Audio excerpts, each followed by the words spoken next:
नमस्कार विद्यार्थी मित्रांनो, स्वागत आहे पुन्हा एकदा नवीन व्हिडिओमध्ये. तर GMC मिरजच्या मार्फत मागे एक जाहिरात प्रसिद्ध झालेली होती. ग्रुप 4ची जी पदं आहेत तर त्यांची जाहिरात होती आणि त्यांचे एक्झाम डेट्सची आपण वाट बघत होतो. एक्झाम कधी होत आहे त्याची वाट आपण बघत होतो. हॉल तिकीट कधी येणार आहे त्याची वाट आपण बघत होतो. तर त्याचीच अपडेट आज घेऊन आलेलो आहे. त्याचे अपडेट जे आहे ते आलेले आहे. तर या व्हिडिओमध्ये आपण तेच बघूया. तर सर्वप्रथम व्हिडिओला लाईक करून द्या आणि व्हिडिओ शेवटपर्यंत बघा, जेणेकरून अपडेट तुम्हाला नक्की कळेल. तर इथे आपण बघतोय class 4 recruitment exam for GMC Nagpur, GMC Miraj and PGH Sangli, RHTC Tasgaon. तर यांच्याबद्दल अपडेट आहे. तर त्यावर क्लिक केल्यानंतर आपल्या समोर जे परिपत्रक आहे तर ते ओपन होणार आहे. तेच आपण आता बघूया. नेमकं परिपत्रकात डेट्स काय दिलेले आहेत आणि हॉल तिकीट कधीपर्यंत येईल. तर आपण त्यावर क्लिक केल्यानंतर यामध्ये आपल्याला एक टॅब जो आहे तो ओपन झालेला आहे आणि आपण इथे बघू शकतोय की इथे आपल्याला परिपत्रक जे आहे ते दिसत असेल. PDF फाईल याची दिलेली आहे. तर ती आपण थोडीशी झूम करून आता बघूया. तर हे प्रसिद्धीपत्रक जर आपण बघितलं तर 18 तारखेचं आपल्याला प्रसिद्धीपत्रक हे दिसतंय, 18/12चं.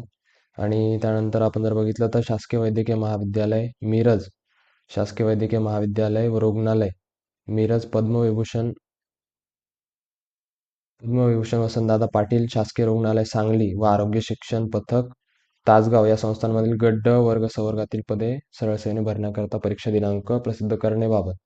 तर यामध्ये जर आपण प्रसिद्ध केलेला परीक्षा दिनांक जो आहे तर तो जर बघितला तर त्यामध्ये आपल्याला दिसेल की यामध्ये आपण एवढं काही वाचत बसणार नाही. विविध रिक्त पदे जे आहेत ते भरण्याकरता. त्यानंतर अर्ज जे मागवलेले होते त्यानंतर आपण बघितलं तर ऑनलाईन स्वरूपात अर्ज भरून घेण्यात आलेले असून सदरच्या सरळ सेवा भरती प्रक्रियेची परीक्षा दिनांक जी आहे तर ती 31 डिसेंबर, हा मजकूर आपल्यासाठी महत्त्वाचा आहे. तर परीक्षा दिनांक जी असेल तर ती 31 डिसेंबरला परीक्षा जी आहे तर ती होणार आहे. 31st तुमची परीक्षा असणार आहे. त्यामुळे दुसरे काही प्लॅन केलेले असतील फिरायचे वगैरे तर ते कॅन्सल करून द्या. कारण त्या दिवशी जे आहे ते परीक्षा असणार आहे आणि आता सुद्धा तुम्हाला अभ्यास जो आहे तर तो परीक्षेपर्यंत करायचा आहे. आणि 4 तारखेला सुद्धा एक महत्त्वाची परीक्षा आपली आहे. तर त्या संदर्भात सुद्धा सगळ्यांना माहिती असेल होपसो. तर त्याचा सुद्धा अभ्यास चालू द्या.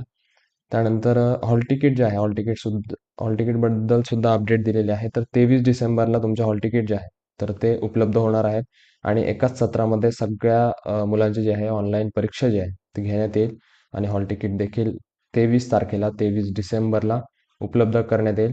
तर फायनल परीक्षा दिनांक जे असेल 31 डिसेंबर आणि हॉल तिकीट दिनांक 23 डिसेंबर. तर या 2 डेट्स ज्या आहेत तर त्या लक्षात ठेवायच्या आणि अभ्यास जो आहे तर तो आपला व्यवस्थित सुरू ठेवायचा आहे. काही तुम्हाला अडचण असतील तर कमेंट सेक्शनमध्ये नक्की सांगा. त्या नक्कीच आपण सोडवण्याचा प्रयत्न करूया. आणि तुमच्या मित्रांपर्यंत ज्यांनी फॉर्म भरलेला आहे त्यांच्यापर्यंत ही न्यूज पोहोचवा, जेणेकरून ते वेळेत त्यांचं हॉल तिकीट जे आहे तर ते डाउनलोड करू शकणार आहे. तर चला भेटूया अशाच नवीन इन्फॉर्मेटिव्ह व्हिडिओसह. तोपर्यंत काळजी घ्या आणि परीक्षेसाठी सगळ्यांना ऑल द बेस्ट. व्यवस्थित परीक्षा द्या आणि पास होऊन या.